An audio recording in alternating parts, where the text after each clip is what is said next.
بسم اللہ الرحمن الرحیم۔ السلام علیکم ورحمۃ اللہ وبرکاتہ۔ دوستو، مفتی عبدالقوی صاحب نے گدھے کے گوشت کو حلال قرار دے دیا۔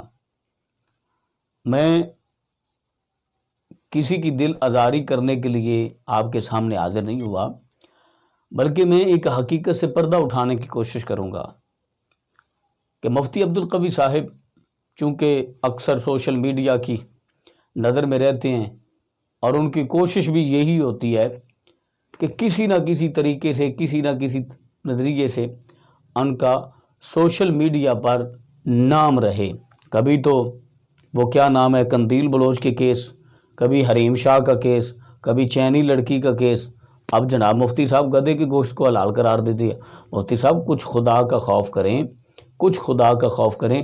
ہم تو پہلے بہت سارے اختلافات میں جھگڑے ہوئے ہیں، ہم تو پہلے بہت سارے اختلافات میں موجود ہیں، ہم پہلے بہت سارے اختلافات ہیں اس قوم میں، تو آپ نے اب آ کے نیا ٹوپی ڈرامہ شروع کر دیا۔ آپ کہہ رہے ہیں جی گدھے کا گوشت حلال ہے، آپ کھا سکتے ہیں، منع ہی نہیں کیا، تو پھر آپ ایسا کیا کریں، مائنڈ نہ کریں، محسوس نہ کریں۔ جو بھی مفتی قوی صاحب کے چاہنے والے ہیں، میں ان سے ہاتھ جوڑ کے عرض کرتا ہوں کہ آپ سوشل میڈیا پر سرچ ماریں، مفتی عبدالقوی صاحب کا وہ ویڈیو کلپ موجود ہے، ہاں جی ویڈیو کلپ موجود ہے، یہ نہ سمجھے کہ میں اپنی طرف سے کہہ رہا ہوں، وہ ویڈیو کلپ موجود ہے، آپ دیکھیں۔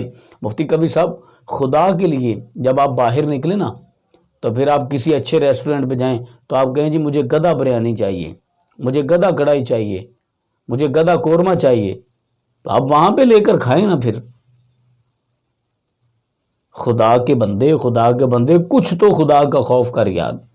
سوشل میڈیا پہ آنا ہے تو انہیں اور بہت سارے طریقے ہیں، آج تو گدھے کو حلال قرار دے رہا ہے، کل تو کتے کو حلال قرار دے گا، پھر سور کو حلال قرار دے گا۔ کیا تم یار کچھ تو خوف خدا کرو مفتی صاحب، تم نے تو علماء کا ستیہ ناش کر کے رکھ دیا یار۔ علماء باہر کے ممالک تبلیغ نہیں کر سکتے، کیوں کہ وہ کہتے ہیں آپ اس ملک میں رہتے ہیں جہاں پہ مفتی قوی رہتا ہے۔ کچھ خدا کا خوف کریں، کچھ خدا کا خوف کریں، تو پھر کھائیں گدھا جناب، ہمیں تو کوئی اعتراض نہیں، ہم کون ہیں آپ کو منع کرنے والے؟ آپ گدھا خریدیں، سستا ملے گا، آپ کو سستا ملے گا، اور پنجاب میں آج ہم کوشش کریں گے آپ کو گفٹ کر دیں، کو 5-7 گدھے نا آپ کو گفٹ کریں،